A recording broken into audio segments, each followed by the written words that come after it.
तो हेलो दोस्तों, आज हम बात करने वाले हैं गेम ऑफ थ्रोन्स की सबसे पावरफुल औरत के बारे में।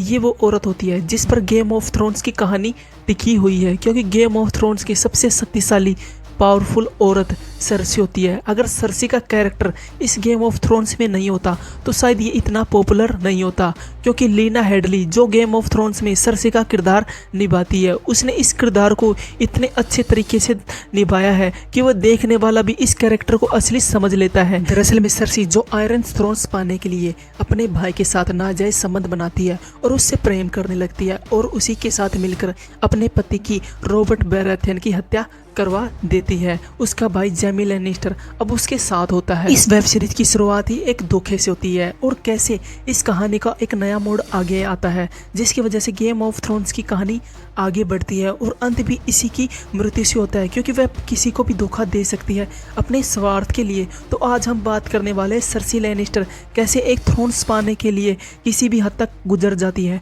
तो चलिए शुरू करते हैं बिना देरी किए ही। सबसे पहले मैं बताता हूँ, सर्सी का पूरा नाम सर्सी लैनिस्टर होता है, जो कैस्टली रॉक में रहती है। इसके पिता का नाम टाइविन लैनिस्टर होता है। इसके दो भाई होते हैं, जेमी लैनिस्टर और टेरियन लैनिस्टर, जो सत्ता पाने के लिए अपने भाई के साथ जेमी से नाजायज संबंध बनाती है। और जिसका दूसरा भाई जो एक बोना होता है, सर्सी उससे नफरत करती है, क्योंकि वो उससे इसलिए नफरत करती है क्योंकि जब वो पैदा हुआ था तो सर्सी की माँ चल बसी थी, इसलिए वह उससे नफरत करती है। ये एक नाकारा आदमी है जो किसी के काम नहीं आ सकता, जो नालायक है। लेकिन टाइविन लैनिस्टर यहाँ पर बहुत ही बुद्धिमान और चतुर व्यक्ति होता है। अब का बात करते हैं उसके बच्चों की। दरअसल में उसके 3 बच्चे होते हैं, जिसमें जोफ्री, मर्सेला, थॉमन होता है। जोफ्री जो एक बेरहम क्रूर व्यक्ति होता है, घमंडी होता है, जो कमजोरों पर अत्याचार करता है, जो अपनी मनमानी करने के लिए किसी भी हद तक किसी भी लोगों को मार सकता है और किसी को भी अपने घुटने तले रौंद सकता है। दरअसल में वह सभी को अपने पैरों तले रखना चाहता है। सबसे इंटरेस्टिंग बात तो ये होती है कि ये तीनों बच्चे जेमी लैनिस्टर के होते हैं, जो इसका भाई है। लेकिन सर्सी लैनिस्टर सत्ता पाने के लिए इन तीनों बच्चों का नाम रॉबर्ट बैराथियन का नाम दे देती है।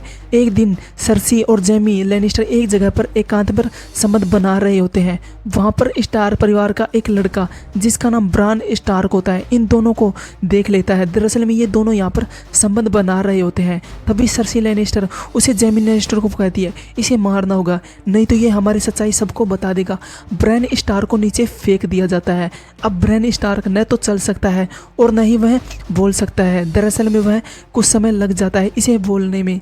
एक नया मोड़ फिर से कहानी में आ जाता है। ब्रान स्टार्क की माँ अब यहाँ पर उसके कातिल को ढूंढने लगती है, जिसने उसके बेटे को मारा है। वो यहाँ से निकल जाती है। वहीं दूसरी ओर पीछे से यहाँ पर सर्सी लैनिस्टर और जेमी यहाँ पर एक योजना बनाते हैं और रॉबर्ट बैराथियन की हत्या कर देते हैं। लेकिन रॉबर्ट बैराथियन की हत्या करने के बाद उसकी हत्या का इल्ज़ाम यहाँ पर एड स्टार्क पर लगा दिया जाता है। जो यहाँ पर एड स्टार्क जो रॉबर्ट बैराथियन का सबसे खास व्यक्ति होता है, जो दोस्त होता है, उसे यहाँ पर हत्या कर दी जाती है। और यहाँ पर रॉबर्ट बैराथियन की हत्या होने के बाद जोफ्री राजा बन जाता है।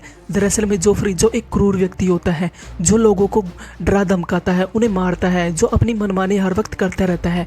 उसका मामा टायरियन लैनिस्टर जो उसे पसंद नहीं करता, वो उस पर जुल्म ढाता है, वह भी उसे बार बार कोसता रहता है।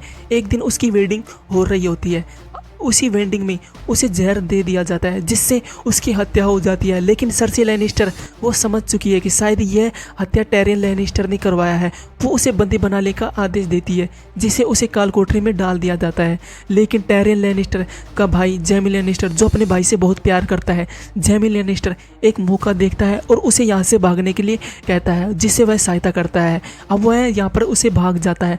दरअसल में टायरियन लैनिस्टर भाग तो जाता है, लेकिन वह अपने पिता की हत्या करके यहाँ से चला जाता है। अब सर्सी लैनिस्टर फिर से आग बबूला हो जाती है। एक तो उसके बेटे को मारा और अपने पिता की भी वह हत्या करके चला गया, तो उसे पूरा यकीन हो जाता है कि शायद यही इसने ही मेरे बेटे की हत्या की है। अब वह उसे ढूंढने में लग जाती है। सर्सी का छोटा बेटा सिंहासन पर बैठ जाता है, जिसका नाम थॉमन होता है। दरअसल में ये एक सरल स्वभाव वाला व्यक्ति होता है जो लोगों से सिर्फ प्यार करता है, ना कि सभी से यहाँ पर हीन भावना से लोगों को देखता है। लेकिन वह एक लड़की जो जोफ्रे बेरेथन से शादी करना चाहती है, लेकिन वो अब मर चुका है, जो जिसका नाम मार्जरी होता है। मार्जरी जो सत्ता पाने चाहती है, अब वह समझ चुकी है कि मुझे थॉमस से शादी करनी होगी आयरन थ्रोन्स को अगर मुझे पाना है।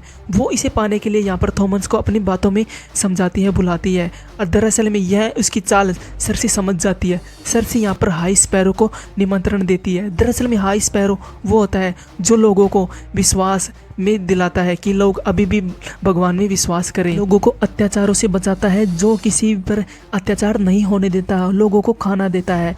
अब जिसने भी इसे जितने भी पाप किए हैं उसे यहाँ पर रखा जाता है और उससे कबूल करवाया जाता है कि तुम दोषी हो, और उसे दंड दिया जाता है।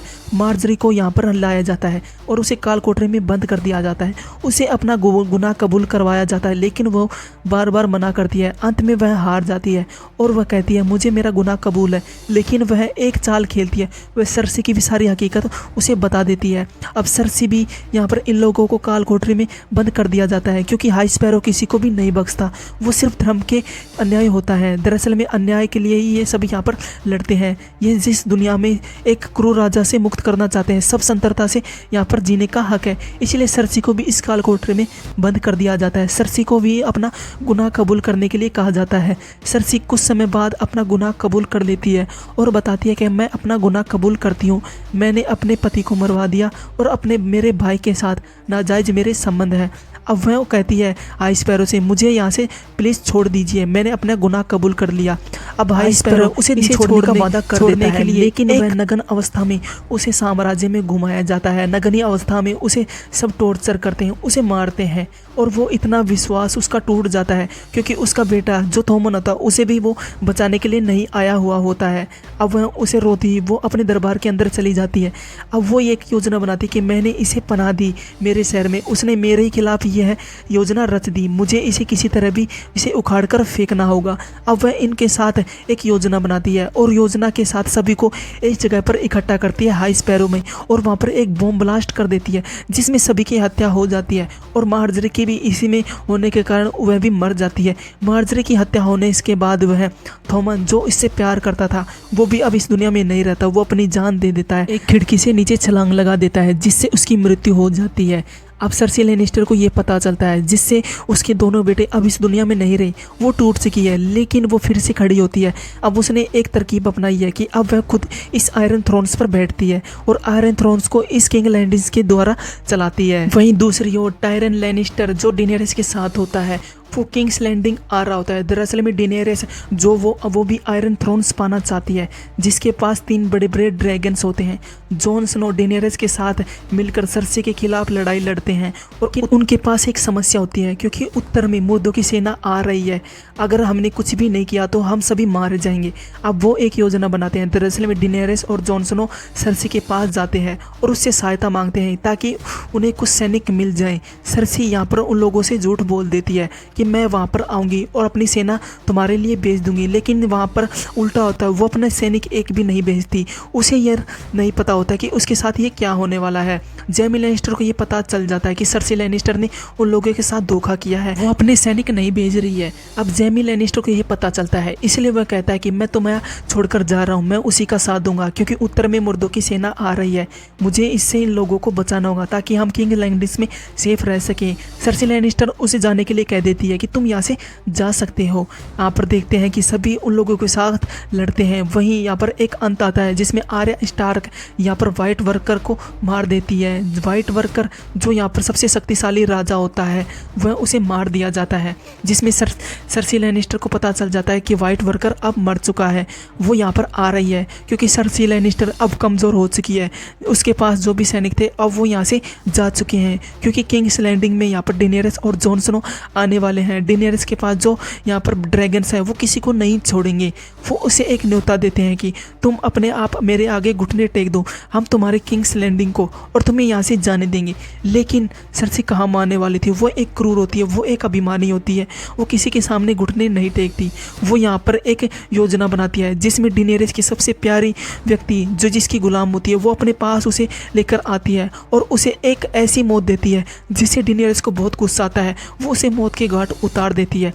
अब डेनेरिस को गुस्सा आ जाता है कि वह किंग्स लैंडिंग को नहीं छोड़ेगी, न ही यहाँ पर रहने वाले लोगों को। वह किंग्स लैंडिंग को जलाने लगती है, सभी को यहाँ पर मारने लगती है और अंत में यहाँ पर सरसे के पास जाती है और उसे यहाँ पर किंग्स लैंडिंग की सभी दीवारें गिरा देती है, जिसमें जेमी लैनिस्टर और सभी यहाँ पर मर जाते हैं क्योंकि जेमी लैनिस्टर उससे बहुत प्यार करता था। वो उसे बचाने के लिए जाता है, लेकिन अंत में इन दोनों की यहाँ पर मृत्यु हो जाती है। तो दोस्तों, ये थी सरसी की कहानी, जो एक क्रूर और शक्तिशाली थी, लेकिन कभी भी अपने अभिमान पर आंच नहीं आने दी। डेनेरिस से युद्ध किया, ना कि उसके सामने घुटने टेके।